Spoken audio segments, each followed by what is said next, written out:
Kogatali konfunga 10 omwezi ogwedde twakulaga embuzi ya Semaka Moses Kawubanya eyali awuliddwa ekitanda mu ddwaliro e Kamulinga lumiza mukazi we Susan Namuganza okumusalako amaka. Tuwamala nikwesimula nitabula nonkyinyi so nawulira bwakisa kunditakunda kiti engera nga kupita lumu yajiwa mu ddwaliro e Kamulinga bamuleeta mu ddwaliro e Mulago okujja olulala basawo Kamutema ndisiwa kuddamu kweyagalira musanyu ly'obufumbo. Katono yasibula ndala y'omukyala era nga poliisi yasigala ekula omuyigo ku Namuganza okutuusa bamukwatidde ku kyalo Buwaga mu Ggombolola y'e Bulange mu disitulikiti Namutumba. Omwogezi wa poliisi Musuga North Mayor Kasada akisiza okukwatibwa kwa Namuganza nti bamununudde ku ssimu saza kubanga abuuza agafeeyo wakati mu kwewaana iwe yekumye si wangu wakumuzuula.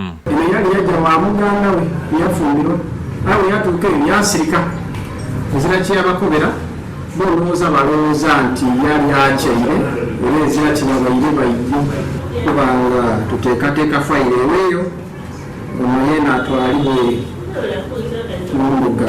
Okusinziira Kasada omuyigo gwetabiddwamu poliisi amagye n'ekitongole kirwanirira eddembe ly'abaana okukendeeza ku tanko mu maka ekya Uganda Women's Network.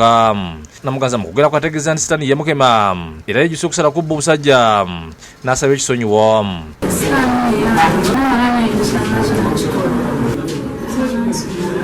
DPC w'e Kamuli Rebecca ayita abumidde ebikolwa bino n'asaba abantu okulupa mu buyinza nga tebannaba kusalawo mu busongo.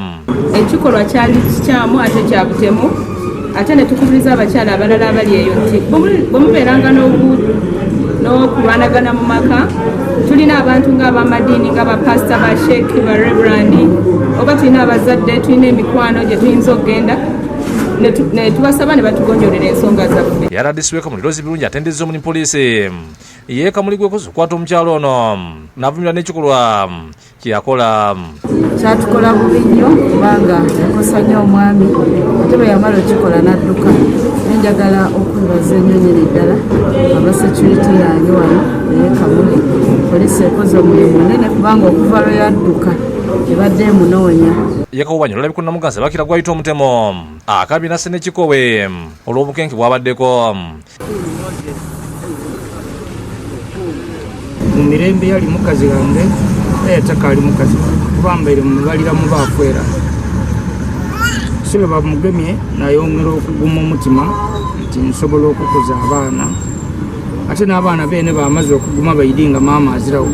Ategeeza nti abadde mbuyalirivu olw'okumuunayo ky'amaka oba essomero lya Serena Nassana Primary School ebusana Namuganza gy'abadde bbaasa. Ono alina okusaba kwa mirundi ebiri okusooka ayagala kooti esibe Namuganza mayisa kuba n'ekibonezi kyeyamusaako kya bulamu bwonna.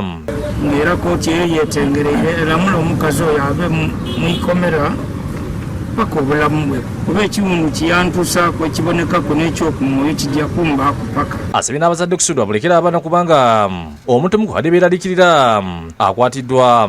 Neebaza abo nibananga abafunye chance okwogera nga nti Kawubanya bwafiire tibaire tutwenda akola mulimu ogwo ayi twidda kuwira mutukole mbakubiriza nti kyena mwakola timwena muliwo.